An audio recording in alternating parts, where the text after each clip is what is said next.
Hello, everyone. I hope y'all are having an amazing holiday. I'm doing something I have never, ever done before, which is go live. I never ever go live. I usually do all of my calls, my workshops, and everything on Zoom. So I hope that you guys enjoy this. I hope you play it back a million times. I hope you share it with every single one of your friends because today's content is going to hit. Okay. And if you're watching this, please love it.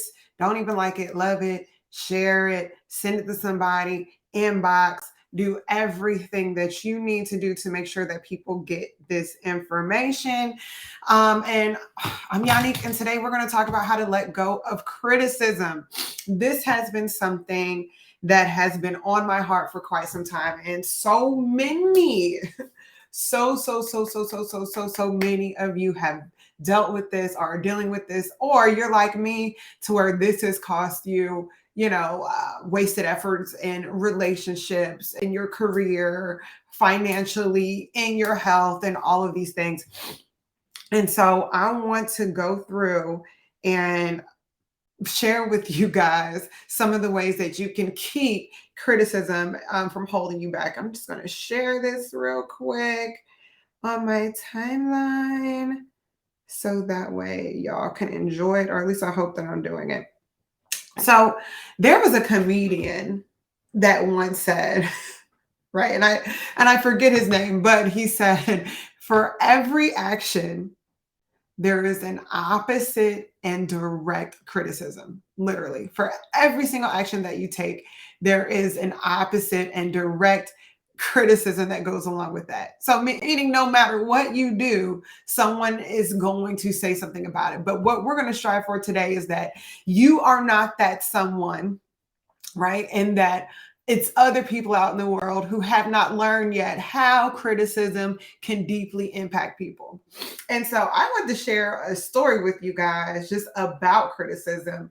I would still remember, and you guys probably have these stories too. I still remember being a little girl in the playground, right? And I was coming down the slide in elementary school, and there was like a group of boys at the bottom, looking and just like jumping around like a horse. And literally, they would just like neigh and do all of these different things too. Like, look at this horse, look at this horse, right? And it's two reasons. One, they did this because I was tall, because I was almost 5'9" in elementary school, it seems, right? And the second reason was I do have a long face or whatever, right? And I just never can forget that feeling of being mortified, right? Being mortified. And not only would they just make fun of me and they would, just like criticize everything about what I was doing, but they would just ask questions like, why are you wearing this? Why are you doing this? You're so tall. Why are you wearing boots? Whatever. You're already a monster. You're already this. You're already that, right? And my little 8-year-old self had no idea at the time that what they were really demonstrating was their own insecurity with the fact that they were still 4 feet tall, in the third and fourth grade. And here I was, statuesque, looking, on my way to becoming a grown woman. And they were just stuck like Chuck at like 4'5" or whatever height that they were at the time.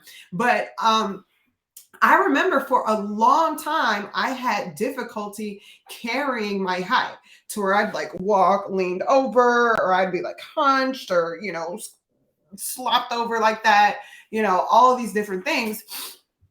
And really what was happening was that I was just so embarrassed, and I didn't know how to handle the criticism. Why? Because all they did was sit there and tear down exactly what it was, or who I was, without giving me any sort of feedback of like, oh, why don't you do this? Why don't you do that? But really, it was none of their business, right?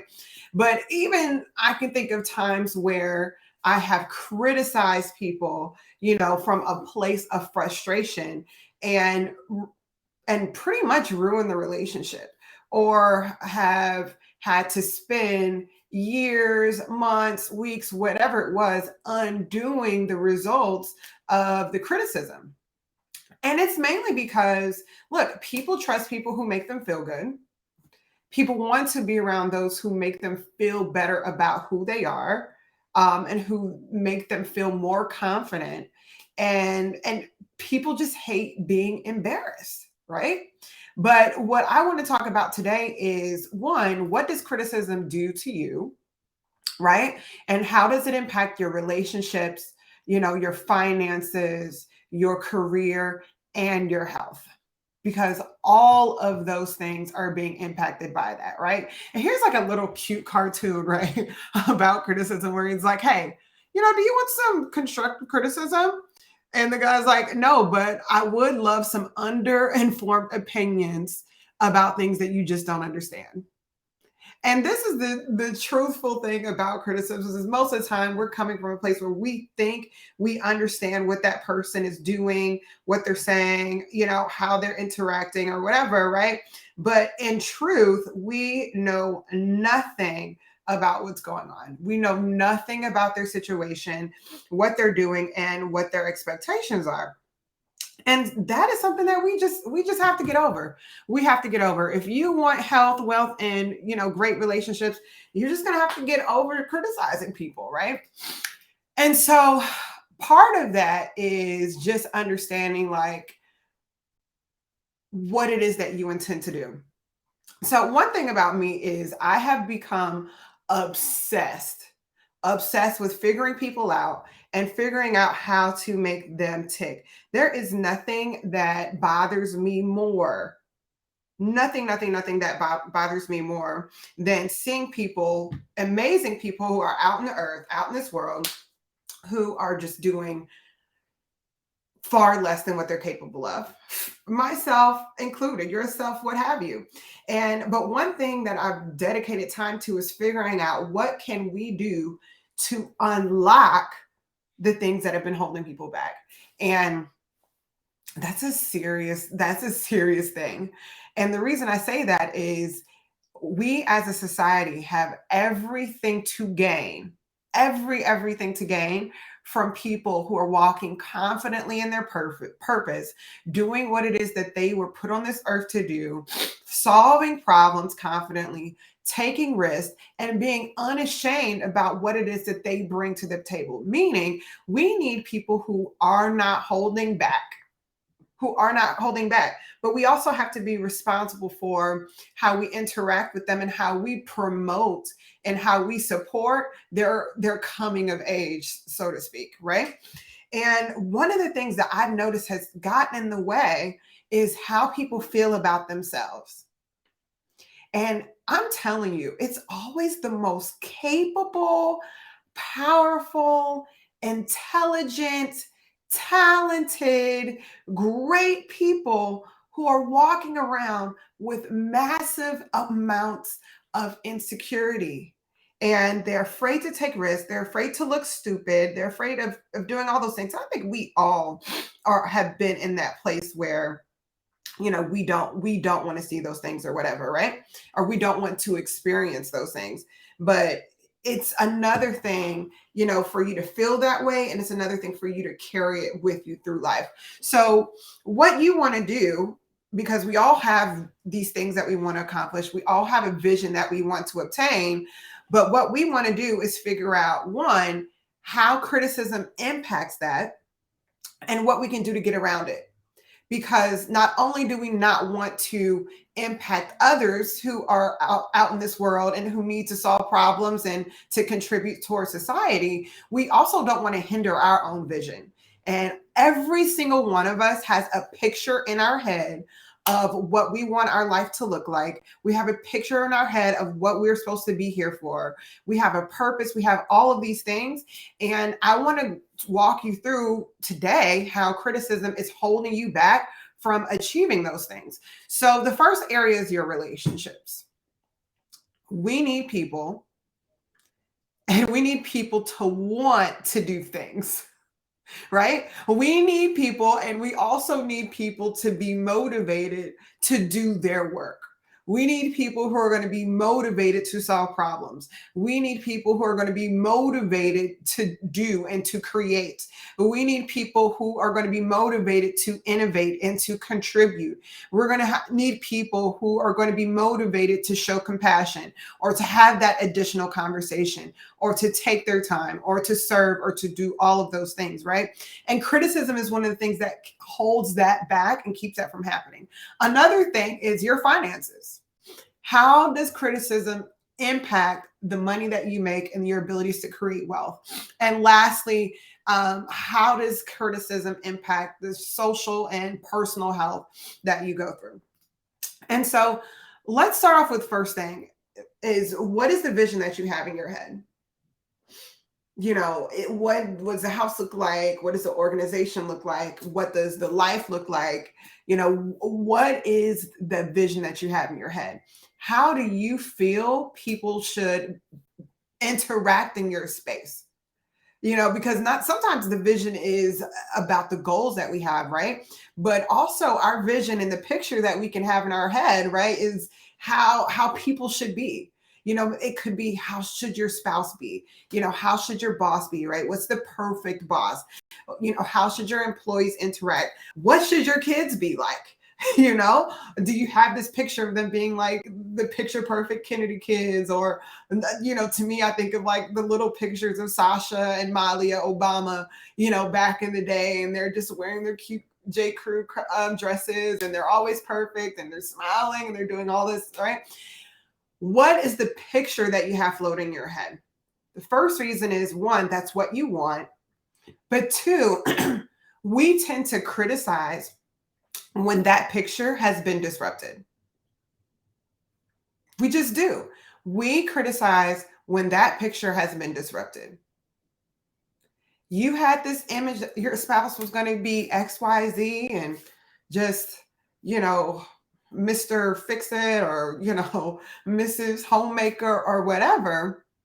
And you may lash out and start criticizing that person when the realities of who they are in that moment is disrupting the picture that you have in your mind of an ideal situation.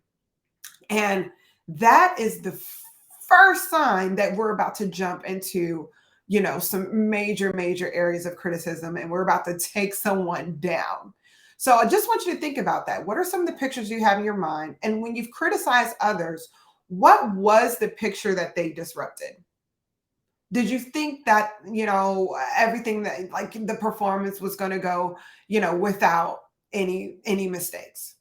Did you assume that they were going to come, and be more committed? Did you assume that people were going to be as excited about what, you have going on, your newest effort or what have you, than what they actually were? But really what you have to do is identify the pictures that you have and how you feel people have disrupted that. And, when we talk about relationships and we talk about criticism, I have to bring up the Four Horsemen. And there's an incredible relationship expert. His name is Dr. John Gottman, and he wrote this amazing book called The 7 Principles to Making Marriage Work. And in this book, he outlines what they call the Four Horsemen, right? And so when I first hear the Four Horsemen, I'm thinking of the apocalypse, right? But what he's discussing is the Four Horsemen that lead to divorce or that lead to a toxic and unhealthy relationship. And the first horseman, which I think kind of ushers in, the rest of the horsemen, like, hey, let's open the door to the rest of all of these things, is criticism. Right. And you are like, and criticism is ultimately when you start telling people about who they are and what they've done and how they could have done better. And pretty much you're just reading a laundry list of everything about them. And really what it does is just tears that person down. And typically criticism, goes to defensiveness, to where people who are constantly defensive are usually people who have been highly criticized, right? And and we sometimes we have conversations with people and we're like, why are you on the defense, right? And sometimes we have to ask ourselves, like, how much has this person been criticized, either by you or by people there in their environments, and for some reason, they don't feel safe. um and then that turns into contempt. And once you start feeling contemptuous about that person or about people, there's nothing that can sedate that feeling unless you really just sit down and unwind everything that's happened, right? Um, and then contempt just leads to stonewalling, where people just don't listen. They air you out, they pretend you don't exist. Stonewalling is another version of the silent treatment, where you still feel defensive, right? And which oftentimes means you feel defenseless. You're still harboring contempt. You've probably been criticized, and now you're just not saying anything, right? You just shut down. So we know that criticism is the first step, right? And one of the things that we're most likely to do on a day-to-day basis. And part of that is, um, we've socially become so I guess we've been so flagrant with criticism, and I believe it's because of the internet and social media. I remember talking to my stepdaughter the other day, and she was talking about Roblox. And in Roblox, they're like chatting and they're doing all these things, right? And she's like, "Yeah, this person was going off on me about this," and then I was like going in on them, and I was like, "Well, why would you do that?" And she's like, "Well, it's Roblox. Everyone does it on Roblox, right?" And I'm thinking, she's right. We have taught people that on the internet, that's what you do. You just criticize, you say mean things, and we just pretend like there's a bot on the other side, and we should just air all of our grievances and, cut this bot down, right? When literally there's a person on the other side of the black mirror that we've forgotten about. And we've gotten so used to just writing comments and airing our grievances that eventually we've started to translate this information to people in real life, or maybe we were already doing this and it was heightened once there seemed to be less social accountability. And I truly believe that that's where we are today. And part of that is we make a few mistakes, right? The first mistake that we make is believing that people are logical. That's a huge mistake, right? No, people are not logical. We are emotional beings, and we're that are being guided by our egos and our prejudices. Yes, our prejudices, aka preferences, right? That's who we are. And when we criticize others, we assume that this person is going to say, "You know what? I think you're right. I do need to do this. I haven't, maybe I just do look unkempt. I need to do a better job listening. I need to do all of these things." And guess what? That's not going to happen. And I'm sorry. In the majority of instances, that's not going to happen. And it's going to take someone who is highly, highly, highly secure and motivated in who they are to do so. Okay. It's going to be someone who's highly, highly, highly, highly, highly, highly motivated. And the majority of the people that we run into, they're just not that.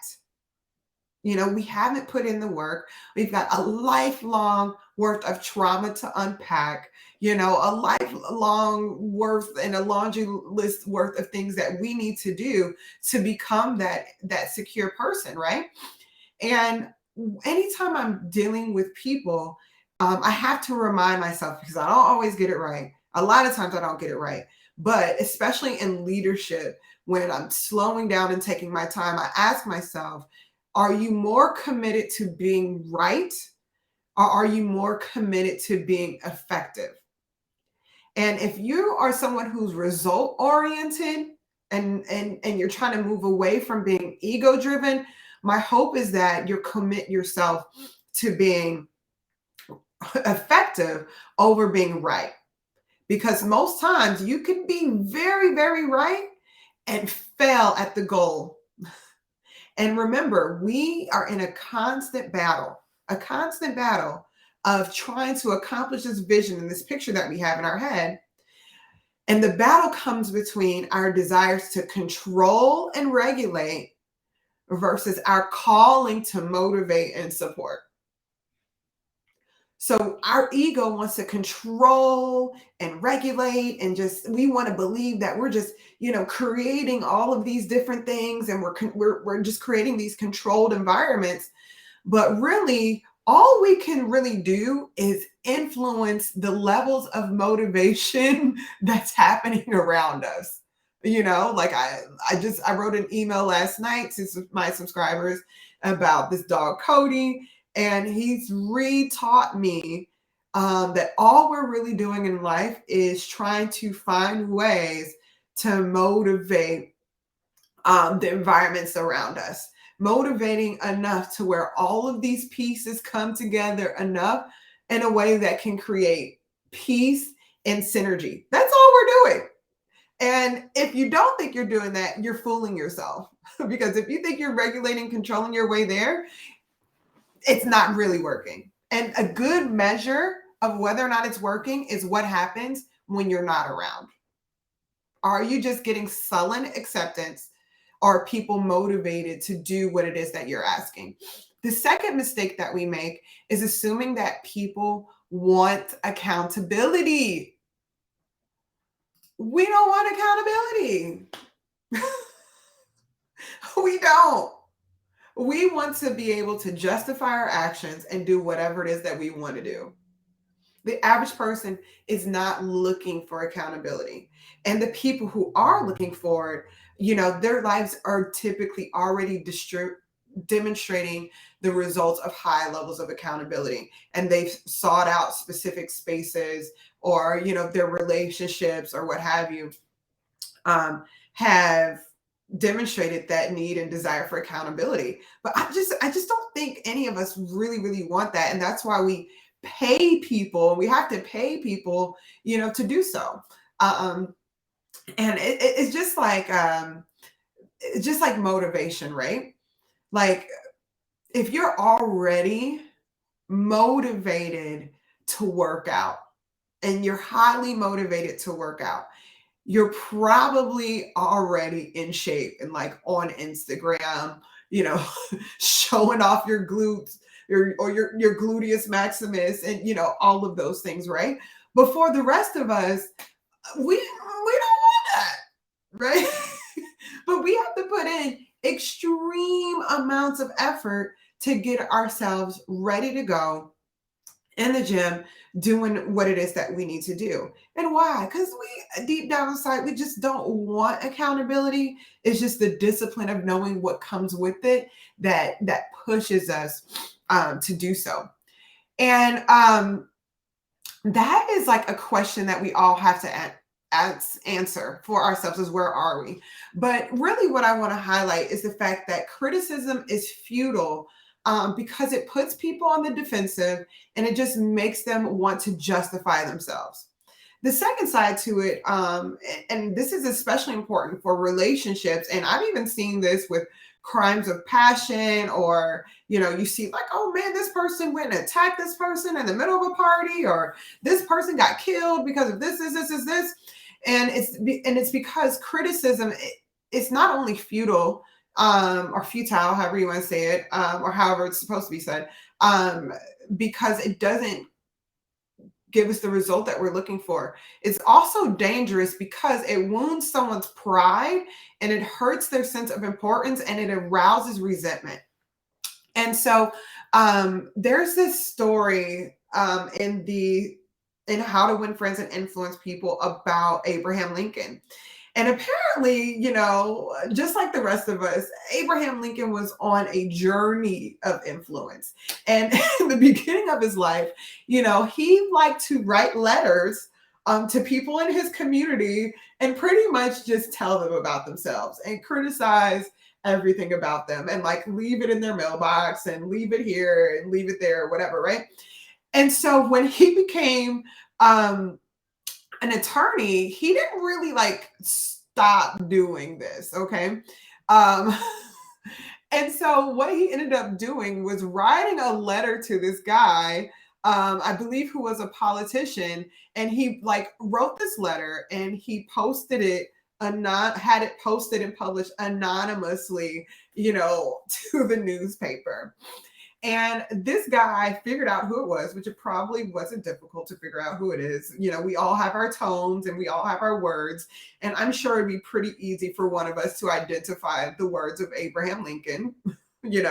Our personalities are way stronger than what we believe that they are. And so this guy like literally came and challenged him to a duel. I mean, if he was willing to lose his life based on what Abraham Lincoln said. And I'm sure that whenever he wrote that letter and had it published, he really thought that he was doing some sort of public good, right? But the results of that had taken a deadly turn, literally. Somehow, someone intervened and the duel didn't happen. But either way, from that point on, it seems as though Abraham Lincoln had decided to never criticize. And even after, like, the Civil War and everything and the North Winds, they talk about how Abraham Lincoln's wife was saying and speaking really ill about Southerners. And one of the things that he said was, basically, we shouldn't speak ill of them because under the same circumstances, we probably would have done the same thing. And anytime you're in a space where you want to criticize someone, understand that one, if you were in their circumstances, could you or would there have been a possibility that you would have done the same thing? And anytime I see someone that does something that, I could possibly or potentially criticize, I tell myself, hey, the reason this person is doing this is because they haven't yet learned better. They haven't learned the lesson of it yet. And they probably will, but now just isn't the time. And when you do that, it really just relinquishes that need to just correct and criticize in that moment. And it really gives you the space and opportunity to demonstrate compassion. And when you think about it, you need that compassion if you're going to effectively lead. Because anytime we find ourselves wanting to criticize someone else's behavior, typically the source of that desire is how that behavior has impeded us. Because you did this, it's gotten in the way of me being able to accomplish XYZ. It's somehow impeded and disrupted this pretty picture that I had in my head of how things should go. But typically, whatever it is that you are about to criticize someone of, most likely they're already aware. And if they aren't aware of the behavior, you have an opportunity to at least bring awareness to the situation and to provide more information to where maybe they may choose to make a different decision. But the bottom line of it is whatever negative behaviors you're seeing, one, is from your own perspective, but two, it's as much as it's getting in your way and disrupting your life and disrupting your sense of peace, and the utopia that you want to build and to create in that moment, it's impacting the people that are demonstrating this behavior far more, far more. I have, especially a million times in my career, I've had like this huge issue with being late. And I've gotten 1,000 times better with it, right? But it's something that I still have to constantly put forth large amounts of effort in and to just develop all these systems of organization and things like that to make sure that not only am I not late, but that I'm early, which breaks the chances of me being late, right? And trying to do all of these things and to create all these things to make that work. But part of it is, there's been so many opportunities for people to just come down on me about being on that CP time, right? But really, what I'm sorry, and many people did take those opportunities to do that, but really what I was failing to realize, and maybe what they were failing to realize, or maybe they realized it, but the delivery wasn't there. And there's been some times where the delivery was great and sometimes where it was like really, really bad. But that tardiness was impacting me at 10 times the rate as it was impacting them. And once I realized that, like, hey, this is really like I'm inconveniencing the people around me and then creating discomfort. And that's just one level of consideration that I need to like bump up. But the other side to it is this is holding me back 1,012 times more than what is impacting anyone else. And once I got around that, it was like, okay, I need to make a change. But it's the same thing from the point of a leader, to where when you're looking at someone's behavior, as much as it upsets you, the compassion kicks in once you realize how much their life and their future is going to be impacted by this behavior. And once you get that down, you can let that go. Okay, you can let that go. And so we know that criticism at this point is futile, right? But what I really want you to think about is how much criticism has impacted you. And can you think of times where people have just really come down on you and you just had a strong difficulty to shaking the feeling and shaking those words? And, I believe that nothing in life lasts forever except your soul and words. Those are the two things that just float around, this world over and over and over again, right? So just remember that as you're desiring to regulate people, move that more towards motivation, because whatever you say when you're in that desire of controlling your environments is going to last forever. And one thing that I really love seeing is that Charles Schwab was paid $1 million a year in 1921, which is crazy, crazy money to be paid as a CEO in 1921. I'm sorry, yes, in 1921. And it was because he just had this ability to arouse enthusiasm in the people around him. And he said that nothing else, okay, kills ambitions of a person more than criticism from their superiors. And he also said that he never criticized anyone. And he said that he just believed in giving that person incentive to work. And he becomes like anxious to praise someone, and he just loathes finding fault in people. Okay. So with that in mind, I want to talk about how criticism impacts your money. Now, here's something that we all love, right? We want to be able to buy our little gadgets and gizmos. We want the house that we want, the car that we want. We want all of those different things, right? But we fail to realize how just a simple thing as criticism is impacting our abilities to go out there and get it, okay? And get it. So the first thing is, as a leader, right? And most people who are out there making money are leading in some sort of capacity. But it's your duty as a leader to nourish someone's self-esteem. Doesn't mean you're there to build it. Doesn't mean you're responsible for it, but it is your duty to at least nourish that, right? Like, we're going to sprinkle a little bit of Miracle-Gro. We're going to add some fertilizer in there. So that way we know that this person is highly, highly, highly, highly likely to grow into this wonderful, wonderful plant or tree or farm or, whatever, right? They're growing, right?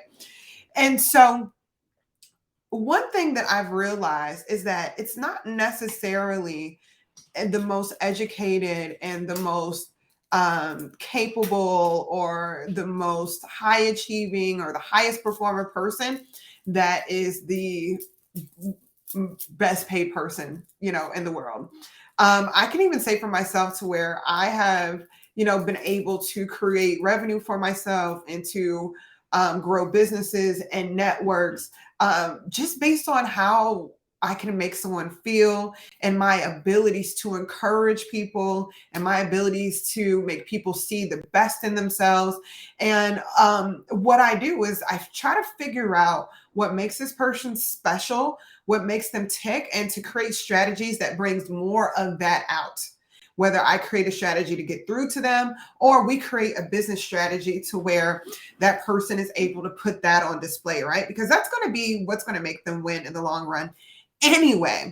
And then on the back end, we start working on, the things that are holding them back, right? Like this criticism, things of that nature, right? But what I'm finding is all of the highest paid people have this ability with other people. And that is the ability to make large amounts of people motivated to work towards a common cause. And and when you think about the highest paid people in the world, the highest paid people in the world are not the most what's the word I'm going to say, aren't the most talented, right? Like to me, some of the most talented people in the world are like, your doctors, your heart surgeons, your cardiologists, the people who work on your brain, are people that have created these amazing technologies and who have these crazy inventions and all of these things, right? To where they just had this skill that they were able to manifest into something that can really change lives. But the highest paid people aren't necessarily those people who were just the smartest and most creative. The highest paid people are CEOs. They're the Elon Musk of the world, the Jeff Bezos, the Bill Gates, the whatever. And there are times where those people are also very, very intelligent, right? But there's a lot of very intelligent people who do not build businesses to the scale in which they built them just because they didn't have the abilities to motivate people, right? And when I talk about motivating people, it's not only just getting them to do something. It takes people skills to motivate people to buy a certain product. It takes people skills to motivate people to do their job, right? And there's this executive coach that works with several billionaires, right? Several billionaires. And they asked him, what was it that made these CEOs so successful? And he said this, and I just thought it was crazy, crazy important, right?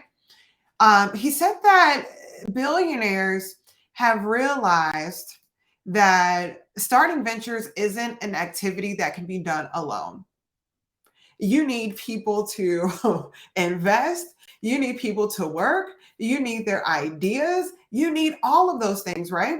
And so given this interpersonal skill set of just being able to just persuade others to buy into their dreams, right?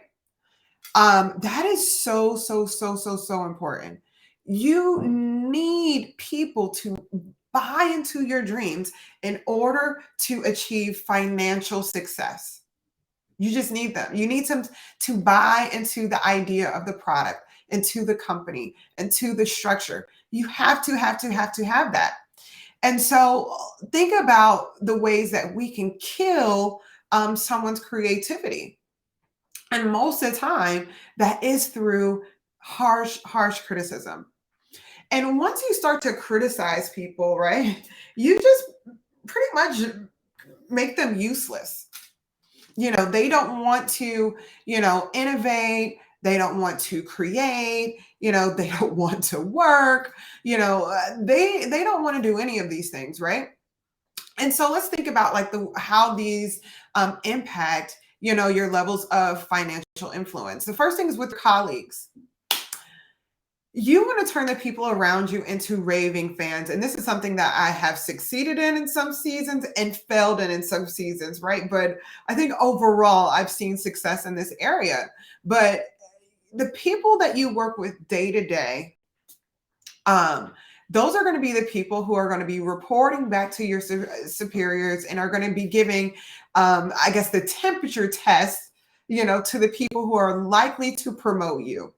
And we love and love and love to believe that we are being graded based on our abilities and our track record and, all of these things in our degrees. Like you went back and you got your MBA, you got this certification, you got all these things, and all of those things do matter, right? But what really ends up mattering is how much do people like you? And does your presence influence people to become better versions of themselves and to perform better?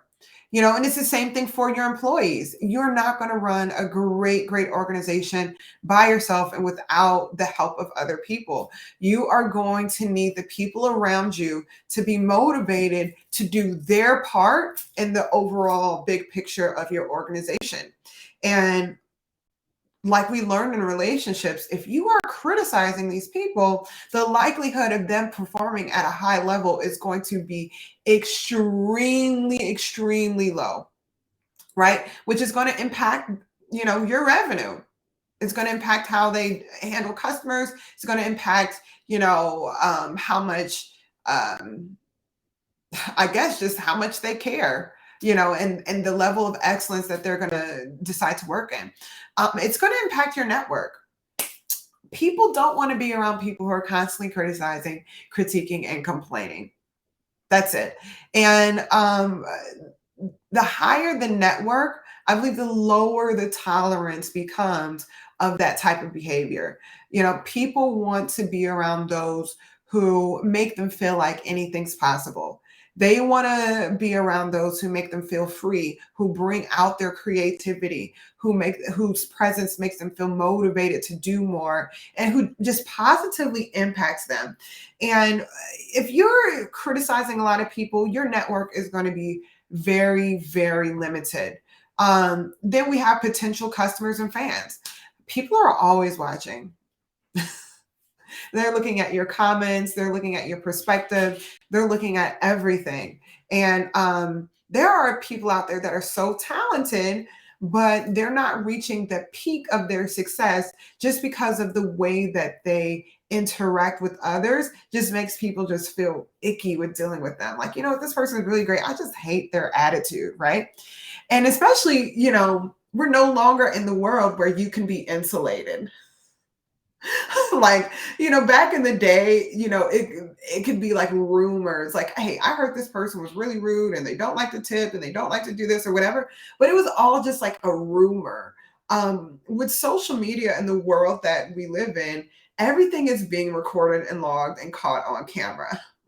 So how you're interacting and your perspective, and how critical you are of others and whether or not you edify them and support them is really going to impact your brand and where you're looking to go. So, and that brand is everything, right? And lastly, future collaborators. Who are the people that you could collaborate with in the future that are seeing how you interact with the world around you? And so those are just some simple ways in which criticism, could be impacting, your performance, right? And then, the last thing that I want to talk about is criticism and your health. Okay. So we used to believe that the human brain was just this static thing, right? Like you were just born this way. If you had any sort of imparities, whatever, things that were going on in your mind, impairments, that's the word I'm looking for. If you had any sort of impairments or any sort of genetic conditions, or, maybe you were dyslexic, or, you had all of these different, issues with learning, what they used to teach was like, hey, this is just going to be the way that you are. And let's just find ways to operate around, the way that you are. What they've learned now, what scientists have learned now, is that the brain is way more pliable than that. And that your DNA and your brain and all these things is constantly in a state of structuring and restructuring. And that state is impacted by your thoughts, what you think of yourself, right? And so how I think of this and how I break this down and like kind of bringing the information down to something that's just more everyday is where do your thoughts begin? Well, for many of us, um, the question is how did we and where did we learn to think about ourselves? And for many of us, this started in our household. It started in our household, right? Did your family support you? Did your family teach you how to have, positive and or positive thoughts and how to and did they reinforce your self-confidence and your self-esteem? Did they nourish your self-esteem, right? Um, did they teach you how to forgive yourself or did they constantly criticize you? Did they teach you, to just the basics of loving yourself? And did they teach you how to embrace your individuality? Did they teach you that you lived in a world that was limited? Or, did you learn that you had an unlimited amount of potential and that potential could just needed to be fostered, with whatever, right? Certain disciplines, certain habits, practice, all of those things, right? And we all start life with other people influencing that behavior. And then later on, once we've decided and we've gotten in the habit of those thoughts and those thought patterns have literally created new neurological paths in our brain, right? New paths, we're going there. The second side to that is understanding that not only are we constantly developing, new pathways within our brain, and our brain is constantly reshaping itself. Scientists have also learned that this process is happening on a minute by minute basis based upon what you're thinking. And I could not find the image that I want to show you guys, but literally, if you look it up, they have images of what your brain looks like and your neurons look like, with a healthy thought, and then what they look like with a toxic thought, and how your brain changes and your brain chemistry changes based upon what's happening. But what I found to be most profound about that is not only was that happening, but it was also changing your DNA. Yes, your thoughts are literally changing your DNA. What the people around you are thinking in your presence and under your influence is literally changing their DNA. And it brings to mind those sayings where, like, you have that coach that's like, you have it in you. Well, we've now learned that people literally have it in them, and that, what's happening in their mind and what they're thinking about is either going to it's going to unlock this, right? And we have certain things in our minds, and the way that our brains work. Literally, we have this thing that it's called a Kreb gene, Crebe, and it's literally activated by our thoughts. And and what it does is it becomes the catalyst to a new branch of DNA growing in our minds. And all of these little branches connect that create what's literally happening in our bodies and what is manifesting in our health. And it's crazy to think about because we can have things happening like, maybe you have a lot of people with like hypertension or diabetes or cancer or, all of these things happening in your DNA and in your genetics, right? But literally, it's your thoughts and your environments that are switching these parts of your DNA on and off. Now, that's something that when you go to the doctor, they can't control. Only thing they can tell you is, hey, what's your family history, right?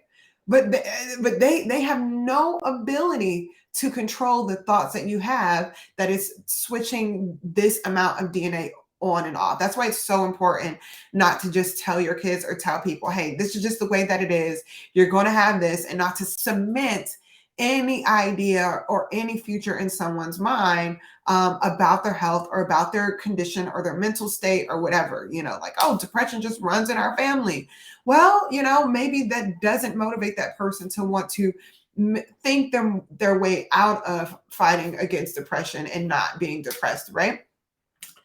And so we'll go even further with this to where just the quality of someone's thoughts literally impacts not only whether or not these genes are turned on and off, like, hey, let's turn on this gene that activates diabetes or that activates cancer, all these things, or let's not turn it off, but also it impairs or it impacts someone's ability to fight off disease. There was this study done, and this is a very long study. It's called the local and non-local effects of coherent heart frequencies or conformational changes of DNA. And and that they learned that thinking and feeling anger, fear, and frustration causes DNA to change shape according to your thoughts and feelings. And that DNA became tighter and shorter when you're angry and when you're upset or when you're in fear, and it switched off many DNA codes. And it also, that switching off can be reversed by love, appreciation, having a good attitude, right? Also, they found that among HIV positive patients who had very positive patterns of thoughts were 300 times more likely to resist the disease. And they also talked about how people who felt like they were loved and, how they felt like they were loved and cherished and things of that nature were had 10,000 times more T cells than those who don't. And that obviously being the cells that help to fight off disease and viruses and, all these things. And that's typically what's being attacked, with HIV. And so I'm saying that to say literally how criticism and changing the way that people think about themselves is impacting their health. It's increasing their levels of stress.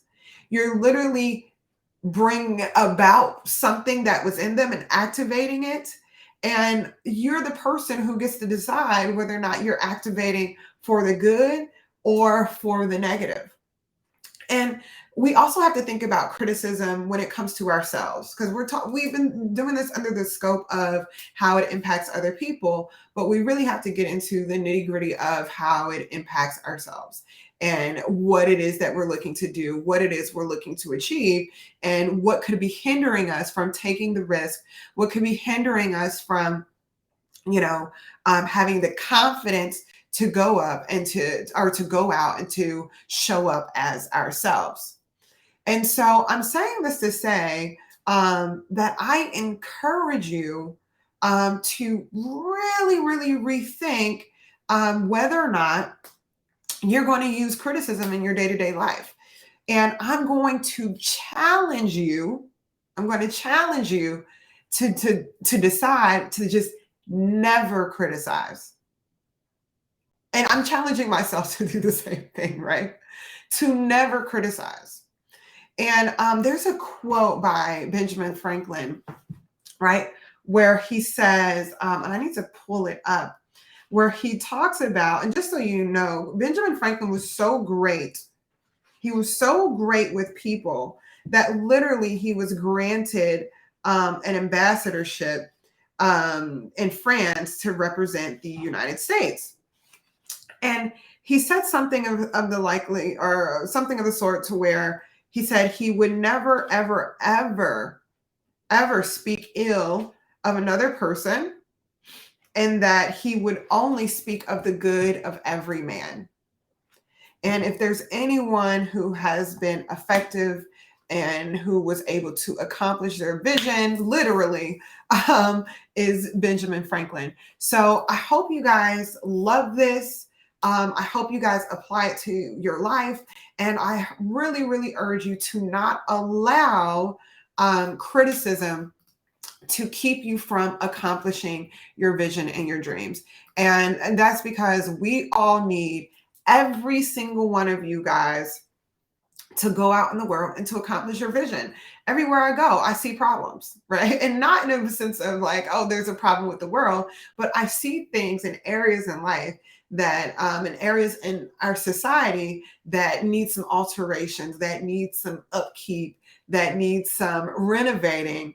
And I know the reason that it's gone undone is because there's someone out there who has left their post, meaning it is inside of you. It's part of your purpose. It's what you're supposed to be doing. It's your position, right? But you've left that place of position in order to just do whatever, right? Or to follow the trend, to just meet your immediate needs, to do all of those things.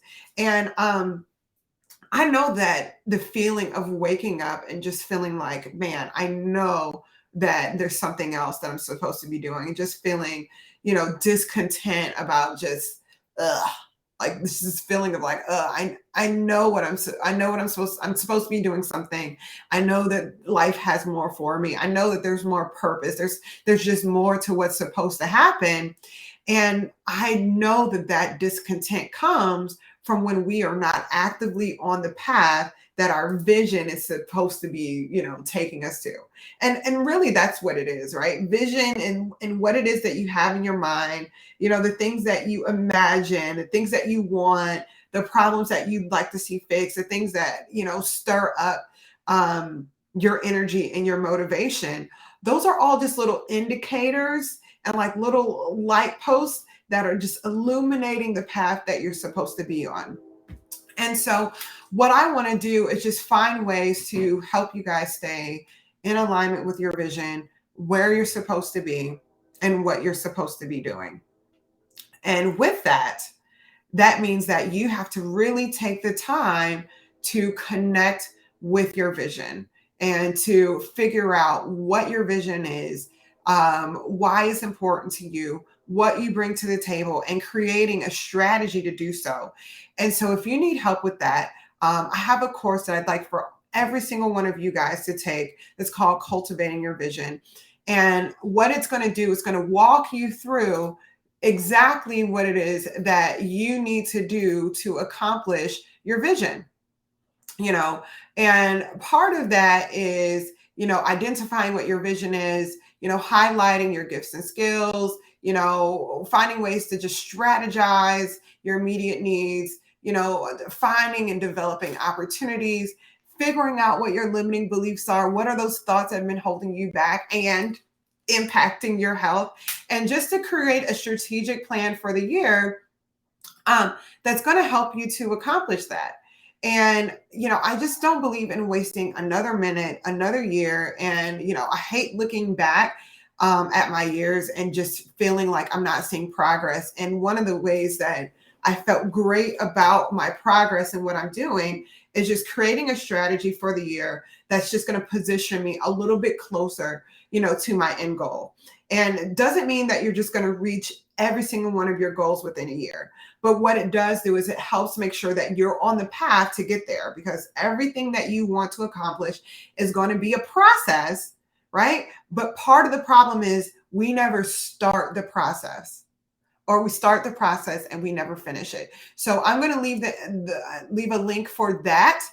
And for every single person who does take the course, I'm going to sit down with you in a one-on-one session once you complete the course to go ahead and to help you work through your strategy and to give you additional insight into your strategy. And for those of you guys who say you're like, look, I don't know if I'm going to do this course or what have you, or maybe, you're not ready to pay for it, or you're not ready to do whatever, you still can be a part of our small group discussions where we'll discuss things like criticism and where we're at, or not just criticism. We're going to discuss what's happening and what we're talking about in these sessions. And we're going to talk about them in small groups because you've gained all this information. You may be feeling overwhelmed, and then you're just like, what do I do with all of this? Like, what am I going to do? Where do I start? Here are the specific things that are happening in my life. And if that's you, I have a group that you can join. It's called the New Luminaries. And we're going to do these calls. I'm committing to bi-weekly. That's going to be like my everything, you know what I'm saying? But I have these calls where you can join, and you and I can, and whomever else joins these small group sessions, can get into the nitty gritty of how these things have impacted our lives. And look, these aren't conversations that we typically have with everyone. These are conversations that need to be had, but we need to have them in a safe space and with people who have similar interests and similar goals as us. So you can join that. There'll also be a link for that. But for now, I just want you guys to enjoy your Thanksgiving holiday. Hopefully this helped. If it did help, please like it. Please share it. Please tag people. Please, watch it, take notes, email me, message me, do whatever it is that you need to do to get the feedback that you need and to get the help that you need, and have an amazing holiday. And I hope that maybe, this will be up before Thanksgiving, that hopefully you guys will choose not to criticize your family and the people around you this Thanksgiving. Love you guys. Bye.